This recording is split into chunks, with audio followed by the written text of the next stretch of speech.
contexto. Voy a poner changuitos, me dicen que ya, que ahora sí. Jesús Lemos, ¿me escuchas? Por supuesto que te escucho bien, mi querido Rubén. Un gusto Ah, saludarte. bueno, perfecto. Yo ya también te estoy escuchando aquí. Qué bueno. Y bueno, oye Jesús, pues te agradezco muchísimo que hayas aceptado la invitación. Acabas de publicar tu libro, El Licenciado. Antes de que te cuestiones sobre otros temas, directamente sobre el libro El Licenciado García Luna Calderón y el narco, teniendo en cuenta que tú has acusado al expresidente Felipe Calderón de haber sido el autor intelectual, de darle la orden al entonces gobernador de Guanajuato para que pues te torturaran, te desaparecieran, pero terminaste 3 años en la cárcel de Puente Grande acusado de cargos de los cuales no eras culpable. Es correcto, mi querido Rubén. Sin duda alguna, Felipe Calderón fue el principal opresor de la libertad de expresión y de los derechos humanos durante justamente su gestión. No nada más bastó que tuviéramos un secretario de Seguridad Pública nefasto, como fue el caso de Genaro García Luna, sino que él también contribuyó de manera directa y muy importante en la violación de los derechos humanos. Te digo, yo puedo hablar de ello, yo lo señalo directamente y por supuesto que a las pruebas me atengo. Bueno, luego por acá dice, les leía a la audiencia, dice en la contraportada, ¿es Genaro García Luna un chivo expiatorio o es solo la punta del iceberg de corrupción que podría alcanzar incluso a expresidentes? La mayoría de los mexicanos yo creo que ya saben la respuesta, pero muchos queremos que si están involucrados expresidentes, como lo creemos muchos, se llegue a ellos. ¿Tú qué dices? Por supuesto, yo considero que, así como se plantea en la cuarta de forros del libro del licenciado, sin duda alguna, García Luna y lo que estamos viendo hoy, por ejemplo, con el general Cienfuegos, que está pues muy de moda en el escenario mediático, pues son nada más la punta del iceberg de lo que fue la corrupción de esas administraciones, la de Felipe Calderón y la de Enrique Peña Nieto. Y estoy seguro que ellos en su momento tendrán que deposar, tendrán que señalar también cómo fueron copartícipes de los actos ilícitos que se les señalan a estos personajes, pues sus propios jefes, que fueron el presidente en su momento, Felipe Calderón, y el presidente Enrique Peña Nieto, de quienes estoy seguro pronto los vamos a ver procesados, mi querido Luengas. ¿Qué aporta el licenciado? Yo, como te confesé en la tarde, lo compré el fin de semana, no lo he iniciado, pero he ojeado, está súper bien escrito, tienes excelente prosa. Gracias. ¿Qué aporta con respecto a otras publicaciones y tanto que se ha dicho últimamente acerca de Genaro García Luna?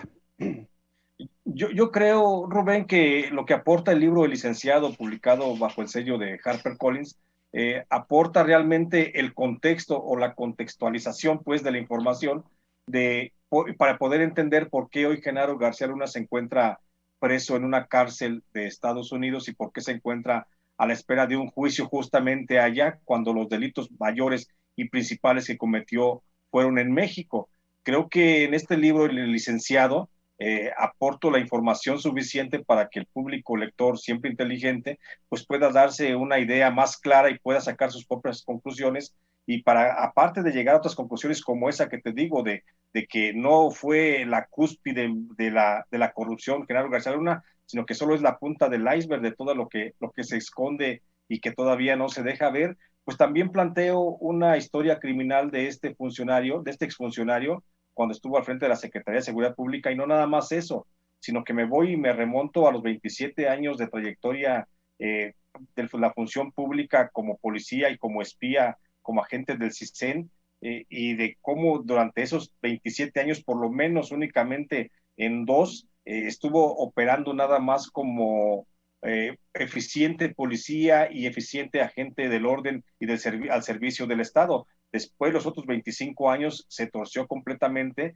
y termina al servicio del cártel de los Arellano, perdón, de los Beltrán Leiva y de Sinaloa, que en su momento fueron conocidos como el cártel o como la gerencia simplemente. Y entonces eso es lo que plantea y lo que aporta este libro a grandes rasgos.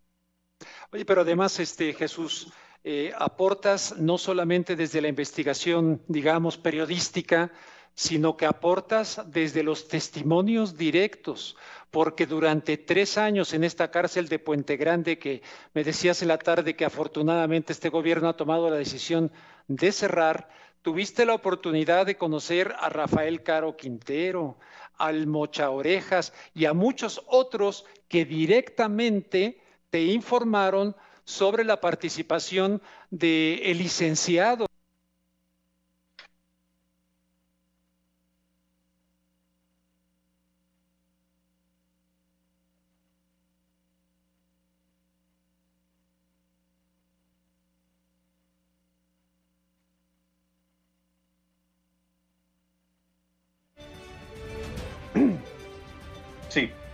Sí, sí, Rubén, no alcancé a escuchar el final de tu pregunta, pero sin duda alguna creo que dentro de los aportes que da justamente este libro, el licenciado, es que contiene versiones sobre quién era Genaro García Luna obtenidas desde lo subterráneo de la sociedad, desde los propios cárteles de las drogas. Actores que están en activo dentro de los cárteles de las drogas hablan y señalan en la actualidad quién era Genaro García Luna y cómo fue que se dio la relación de algunas células criminales con algunos comandantes que mandaba a operar o a negociar directamente Genaro García Luna. Y por supuesto que también vienen contenidas aquí en este libro algunas versiones relacionadas con lo que yo logré recabar cuando estuve dentro de la cárcel de Puente Grande, pues de algunos actores importantes que serían primordiales en esta historia para poder entender la trayectoria de García Luna, como es el caso de Alfredo Beltrán Leiva, el Mochomo, jefe del cártel de los Beltrán Leiva, y Sergio Enrique Villarreal Barragán, el Grande, que era el jefe de sicarios de este cártel y concretamente de Arturo Beltrán Leiva. Entonces creo que esa es también lo sustancial de este libro, que no recaba una visión oficial. No fui a preguntarle quién era Genaro García Luna al propio Genaro García Luna o a las instancias oficiales donde todavía sabemos están copadas por muchos de los funcionarios que sirvieron y que estuvieron a cargo, que estuvieron bajo el cargo de este funcionario, sino que yo fui más bien a buscar a los narcotraficantes, a los delincuentes y preguntarles para ellos quién era García Luna, y ahí es donde se vierte en una serie, una cascada de versiones, de historias sobre quién era este funcionario y cómo estuvo en un momento ligado al cártel de Sinaloa y de los Beltrán.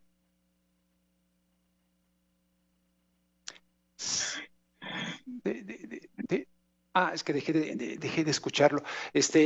Jesús, a mí me gustaría que la audiencia de En Contexto y de La Octava, te pregunté en la tarde y me dijiste sí, no hay problema, porque eso está rascando a las heridas del pasado, pero me has dicho que hasta es un poco de catarsis para ti, para que la gente que no lo sabe en tus otros libros, pudieras explicarle lo que te costó y lo que hay detrás de esta investigación y de los otros libros, porque te metieron a la cárcel siendo inocente, acusas a un expresidente, te torturaron de manera tremenda y luego te torturaron dentro de la cárcel. Luego la psicóloga con la que te mandaban después de las palizas que te daban de estar desnudo, te conducía a que te suicidaras. ¿Podrías compartir algo de esto con la audiencia?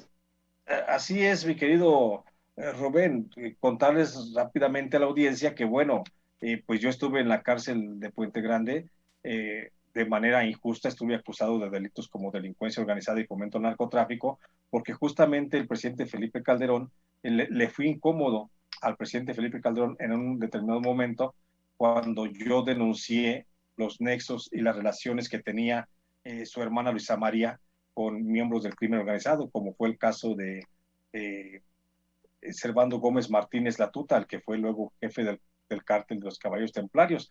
Una versión que yo publiqué, por supuesto, en un periódico que yo dirigía en el tiempo de La Piedad, Michoacán, cuando hacia finales del 2007, a principios del 2008. Entonces yo le fui demasiado incómodo al presidente Felipe Calderón y fue por eso que él ordenó, negoció con el gobernador de Guanajuato, Oliva Ramírez, Juan Manuel Oliva Ramírez del PAN, para que se me secuestrara, se me desapareciera. Así fue como la instrucción bajó hacia el coordinador de agentes de la Policía Judicial de aquel entonces de Guanajuato, que hoy es fiscal de Guanajuato, Carlos Amarripa, y él fue el que determinó secuestrarme a través del comandante Ángel Ruiz Carrillo, secuestrarme y entregarme a un grupo del cártel de los Zetas que en ese tiempo operaba en Guanajuato. Afortunadamente, no se pudo dar mi ejecución porque, bueno, tardaron en aplicar la sentencia de muerte, y en ese momento, pues el Reporteros Sin Frontera emitió un comunicado en el que hablaba de mi desaparición apenas unas horas antes y que señalaba directamente que el gobierno de Guanajuato tenía, bueno, había sido el que me secuestró a través de la policía ministerial de esa entidad. Y eso fue lo que hizo que el propio comandante que me entregó al grupo de los Zetas para que me ejecutaran, horas después va y me rescata de ese encierro, de esa casa de seguridad en la que estaba, pero fui presentado bueno, más bien fui llevado a la Fiscalía, a la Procuraduría de Justicia del Estado de Guanajuato, y ahí fue sometido a tortura durante 72 horas, ¿no? Golpes, sofocamiento, ahogamiento, toques en los testículos, todo el tipo de tortura que puede haber se me infligió, y pues esto fue tolerado, por supuesto, por el gobierno de Guanajuato, y por supuesto que fue de alguna forma autorizado por el propio presidente Felipe Calderón, y eso hizo que, bueno, quisieran que yo firmara una orden de autoincriminación, o más bien una confesión de autoincriminación, donde decía que yo era responsable de ser miembro del cártel de la familia michoacana. Por supuesto que nunca firmé nada, y terminé siendo presentado ante un ministerio público acusado de delincuencia organizada y fomento al narcotráfico, y eso me llevó a la cárcel de Puente Grande, donde la tortura era institucional. Yo, igual que otros presos, éramos sacados a mitad de la noche, nos sacaban, nos golpeaban, nos bañaban con un chorro de agua a presión, nos dejaban que los perros nos ladraran a centímetros de la cara, y terminábamos siempre desnudos, rodados y sangrados por el patio, a deshoras de la madrugada, y regresábamos a la celda, y eso fue una constante tortura que yo viví durante 6 meses en lo que se conoce como el Centro de Observación y Clasificación. Pero eso también me permitió... Técnicas de tortura que muchos aprendieron, perdón por decirlo, pero en la llamada Escuela de las Américas, que primero estuvo en Panamá y luego en el estado de Georgia, donde muchos Claro, militares mexicanos han ido a estudiar, y también policías. por supuesto, de todas las técnicas de tortura que se aplicaban en Puente Grande, pues son las técnicas de la CIA que el Pentágono aplicaba y sigue aplicando en la cárcel de Abu Ghraib en Irak, y la aplica, por supuesto, en la En cárcel de Guantánamo. Guantánamo, en la isla de Cuba. Entonces, todo esto, pues yo lo viví y yo lo tuve que soportar. Y tú ahorita decías, mi querido Rubén, que la psicóloga con la que al día siguiente trataban de subsanar las lesiones emocionales que me dejaba cada golpiza, pues únicamente me invitaba a que me suicidara, y para esto me dio un grafito con el que quería que yo hiciera un mensaje póstumo en la pared para suicidarme. Entonces nunca me suicidé, por supuesto, y mejor ese grafito lo utilicé para escribir algunas de las conversaciones que tuve con esos presos, que las fui plasmando en pedacitos de papel higiénico con mucha paciencia y mucha calma, y a deshoras de la noche o a ratos cuando estaba por ahí eh, algo lúcido, comenzaba a escribir esas conversaciones que tuve con estos compañeros delincuentes, con estos compañeros presos, mejor dicho, que estaban ahí conmigo, y que de alguna forma me contaron sus historias, me dejaron ver sus personalidades, y eso lo fui plasmando en el libro que hoy conocemos como el libro Los Malditos. Bueno, si yo fuera cineasta, director de cine, haría un guión o una película sobre tu vida y sobre esto que viviste. Una última pregunta rapidísimo. Hoy el presidente López Obrador dijo que la DEA y la CIA y estos ya no trabajan en México. Yo digo que no es verdad. ¿Tú qué dices? Yo digo que no es verdad, solamente que los agentes de la DEA o de la CIA hayan salido del país hace 2 días, porque yo todavía hablé con una fuente de estas instancias que trabajan en México hace 2 días. Entonces no creo solamente que hayan salido de antier para acá, pero desde entonces están trabajando elementos de la CIA, y operan, por supuesto, los de la DEA y de la CIA operan armados en nuestro país.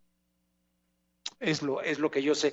Pues te agradezco mucho y te invito para que próximamente sigamos hablando, ¿no? Queda mucho en el tintero, hay mucho que escuchar de ti y te mando un fuerte abrazo y un abrazo solidario. Estás ante el sistema protegido precisamente de periodistas, que es uno de los fideicomisos que ahora están en jaque. Ojalá que esto no afecte y que te sigan protegiendo tu vida y la de tu familia. Pues ojalá no afecte esto, porque sí estoy protegido actualmente por el mecanismo. Ojalá no me afecte, pero si me afecta, pues tendremos que afrontar las consecuencias de seguir ejerciendo el periodismo. Un abrazo, mi querido Rubén. Siempre un placer y un gusto saludarte y estoy siempre a tus órdenes. Y mañana empiezo ávidamente a leer tu libro. Gracias, Jesús Lemos, gracias. por esta entrevista en Contexto en la Octava. Vámonos a la información deportiva.